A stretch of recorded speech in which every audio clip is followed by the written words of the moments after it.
करता हूं, हंगामा कम, तालियां ज्यादा, बजाइए।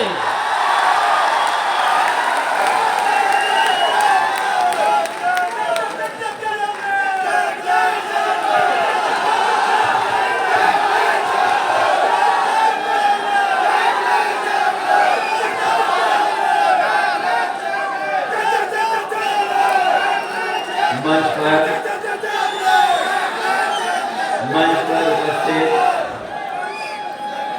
यहाँ से विधायक आदरणीय शिवपाल सिंह यादव जी,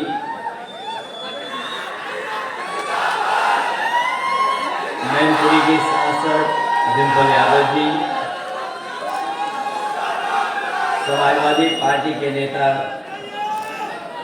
पूर्व सांसद आर्य राम सिंह साकी जी, पूर्व सांसद प्रेमदास कठेरिया जी, विधायक प्रदीप यादव जी, पूर्व एमएलसी राम नरेश यादव जी, पूर्व विधायक आदरणीय श्रीमती सुखदेवी वर्मा जी, पार्टी के जिला अध्यक्ष गोपाल यादव, मंच पर उपस्थित आदरणीय कुमदेव जी, एमएलसी मुकुल यादव जी, आदित्य यादव,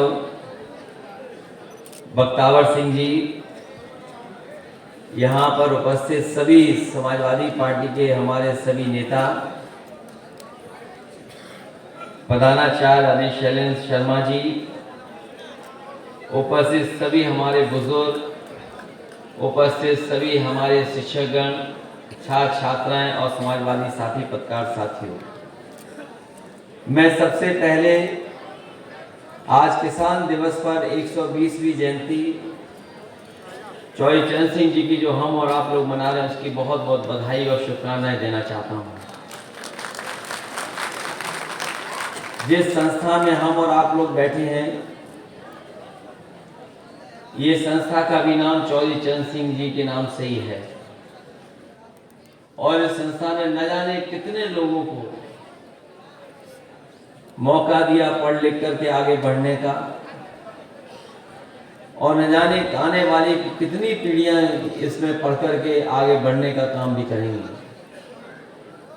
जहां हम चौधरी चरण सिंह जी को याद कर रहे हैं, वहीं जहां हमारे देश के किसान बड़े नेता थे, वहीं अगर आप दुनिया में ढूंढेंगे कि किसान नेताओं में जिन्होंने किसानों के लिए संघर्ष किया तो आप चौधरी चरण सिंह जी को पाएंगे। चौधरी चरण सिंह जी के बारे में जिन्होंने पढ़ा होगा वो जानते होंगे कि उन्होंने एक बार ये कहा कि किसान को अपने हल पर एक नजर रख करके दूसरी लोकसभा की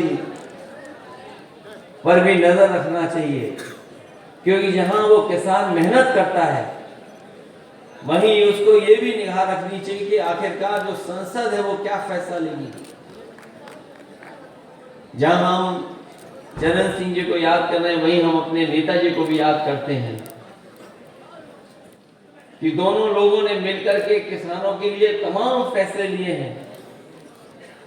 अगर हम चौधरी चरण सिंह जी को पढ़ें, उनके जीवन के बारे में जाने, तो समय समय पर जब भी उन्हें मौका मिला उन्होंने प्राथमिकता पे किसान को ही समझा। जो लोग विधानसभा देखे होंगे और विधानसभा के सामने जो प्रतिमा लगी है, उस समय भी बहुत सारी ताकतें थी जो इसको रोकना चाहती थी, लेकिन नेताजी, हमारे आपके नेताजी ने उस समय चौधरी चरण सिंह जी को सबसे महत्वपूर्ण जगह अगर कहीं स्थापित करने का काम किया तो विधानसभा के सामने उनकी प्रतिमा लगा करके सम्मान देने का काम किया। आज हमें और आपको ये जरूरत है कि जो रास्ता चौधरी चरण सिंह जी ने दिखाया था और नेताजी ने उस रास्ते पर हम लोग चले।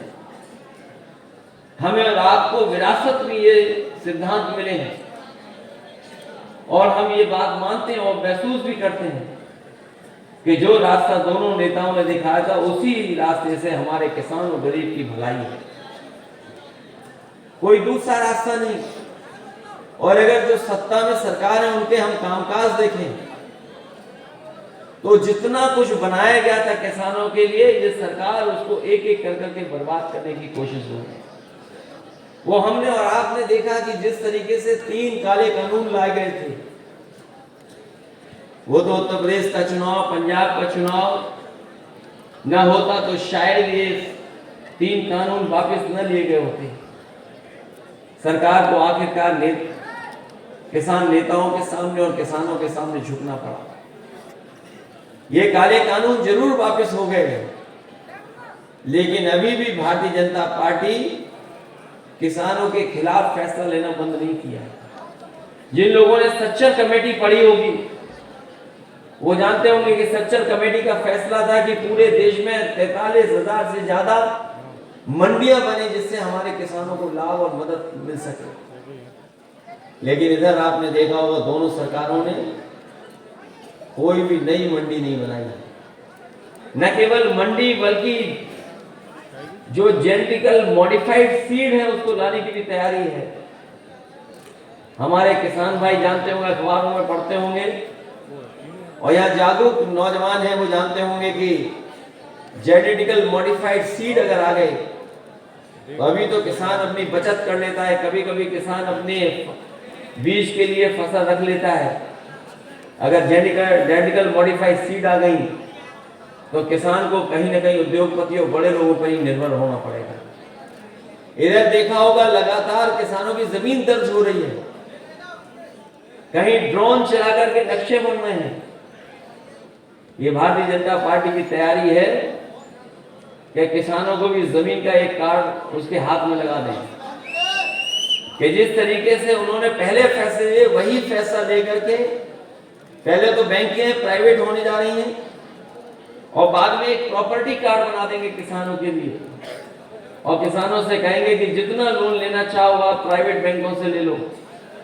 और जब किसान अपना प्रॉपर्टी कार्ड के माध्यम से लोन ले लेगा और जब लोन वापस नहीं कर पाएगा तो हो सकता है वही बैंकें, उद्योगपतियों की बैंकें किसानों की जमीन भी कब्जा कर ले। उसकी तैयारी प्रॉपर्टी कार्ड के माध्यम से भारतीय जनता पार्टी कर रही है। ये तो तमाम चीजें हैं जो भारतीय जनता पार्टी धीमे धीमे कर रही है, जिसका हमें और आपको समय समय पे जानकारी होती है।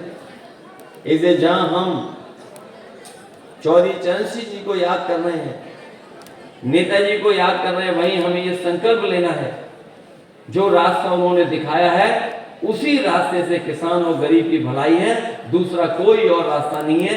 इसलिए आज के दिन हम लोग संकल्प लें इस बात का। मैं अपने सभी कार्यकर्ता नेताओं को बहुत धन्यवाद भी देना चाहता हूं और इसलिए धन्यवाद देना चाहता हूं कि मैनपुरी मॉडल ने गुजरात मॉडल को फेल कर दिया है। ये गुजरात मॉडल के पढ़ने वाले लोग अब मैनपुरी मॉडल पढ़ रहे हैं। वो लोग बीजेपी के न जाने क्या क्या सपने देख रहे थे। वो कई बार ये दावा कर रहे थे कि आजमगढ़ को हरा लिया है, रामपुर को भी हरा लेंगे और रामपुर को भी हरा लिया, अब मैनपुरी को भी हरा लेंगे। और हमारे मुख्यमंत्री जी तो यहाँ फुटबॉल खेलने भी आए थे करेल में बगल में।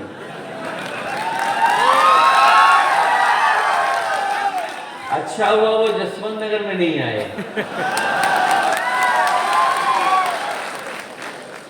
क्योंकि हमारे मुख्यमंत्री जी ये जानते नहीं है कि जसवंत नगर के लोग और मैनपुरी के लोग स्प्रिंग की तरह हैं। जितना दबाओगे जब छोड़ोगे तो इतना उछलेंगे कि जिसका आपको कल्पना नहीं है। मैं बधाई देना चाहता हूं सभी विधानसभा के अपने नेता कार्यकर्ताओं को जिन्होंने अच्छे वोटों को और अच्छे वोट दिला करके हम लोगों को ऐतिहासिक जीत दिलाई है। जहां किसी ने उम्मीद नहीं की थी कि भूगांव हम लोग जीत जाएंगे, भूगांव के लोगों ने कमाल करके दिखा दिया और भूगांव भी इस बार हम लोग जीत गए। किसने सोचते थे कि बराबर रहेगी, लेकिन किसने भी आगे चली गई। मैनपुरी विधानसभा को सोचते थे कि मैनपुरी विधानसभा हम लोगों को नहीं जिता पाएगी, लेकिन हम लोग मैनपुरी विधानसभा भी जीत गए। लेकिन हमें पता था कि जसवंत नगर वो जसवंत नगर है जो अपना ही रिकॉर्ड तोड़ देता है। ये जीत कोई कोई छोटी जीत नहीं है। और राजनीति के गलियारों में जो लोग राजनीति को समझते हैं वो जानते हैं कि मैनपुरी की जीत ने समाजवादियों को नई ऊर्जा देने का काम किया है। हमारे एक एक कार्यकर्ता उत्तर प्रदेश का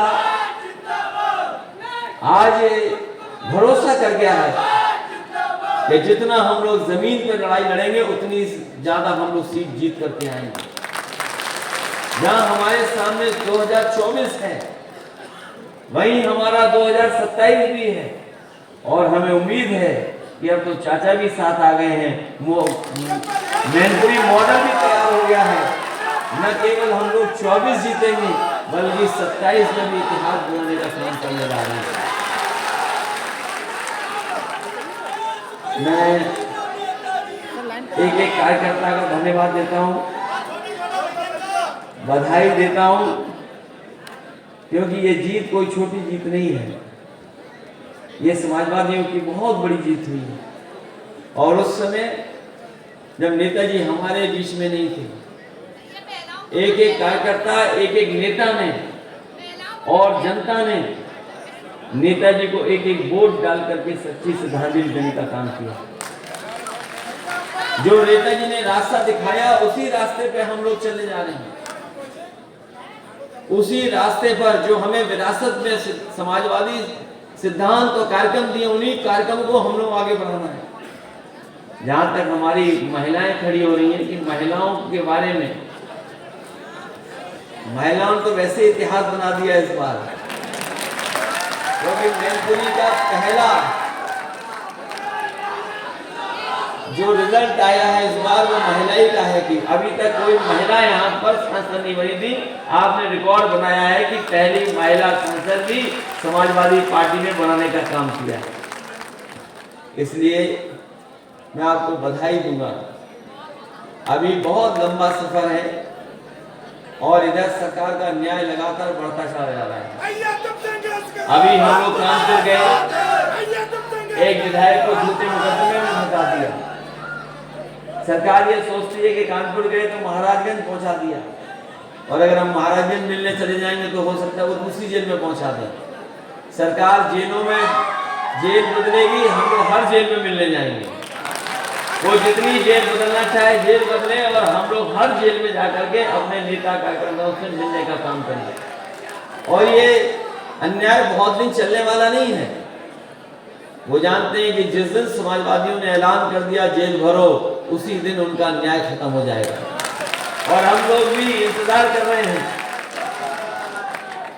कि जैसे ही हमारी पार्टी के नेता कार्यकर्ता हम लोग मिलकर के बैठेंगे और तारीख तय कर देंगे कि किस दिन से हम लोग जेल भरो का आंदोलन जिस तरीके से नेताजी छेड़ते थे उसी तरह का हम लोग आगे चलाने का काम करेंगे। इसलिए मौके पर एक बार फिर चरण सिंह जी को याद करते हुए किसान नेता किसान दिवस के दिन हम लोग आप लोग मिले हैं, बधाई देते हैं। वहीं नेताजी को याद करते हैं जिन्होंने इतनी अच्छी संस्था खड़ी कर करके दी। मैं आदरणीय शिवपाल सिंह यादव जी को और उनके सभी साथियों को बधाई देता हूं। मैं उन गाँव के नाम क्यों बताऊं कि जिन गाँव ने हमें जिताया है, लेकिन मैं ये कह सकता हूँ जो चौबेपुर ने करके दिखाया, अगर हम सभी गाँव में लोगों से मिलकर के उनका साथ सहयोग ले सकें तो हो सकता है जो परिणाम इन गाँव ने दिया है वो परिणाम हमें हर गांव से मिल जाए। मैं एक बार फिर अपने कार्यकर्ता नेताओं को और खासकर जसवंत नगर के सभी कार्यकर्ताओं को बहुत बहुत बधाई देता हूं, बहुत बहुत आभार प्रकट करता हूं ऐतिहासिक जीत दिलाने के लिए। एक बार फिर हम और आप लोग जो विरासत में हम लोगों को किसानों के लिए काम करने का आपको मौका मिला है, उसी विरासत को बचाते हुए और किसान गरीब को हम लोग मदद करते रहें, यही हम लोग संकल्प लेकर के निकले। बहुत बहुत बधाई, बहुत बहुत धन्यवाद आपका।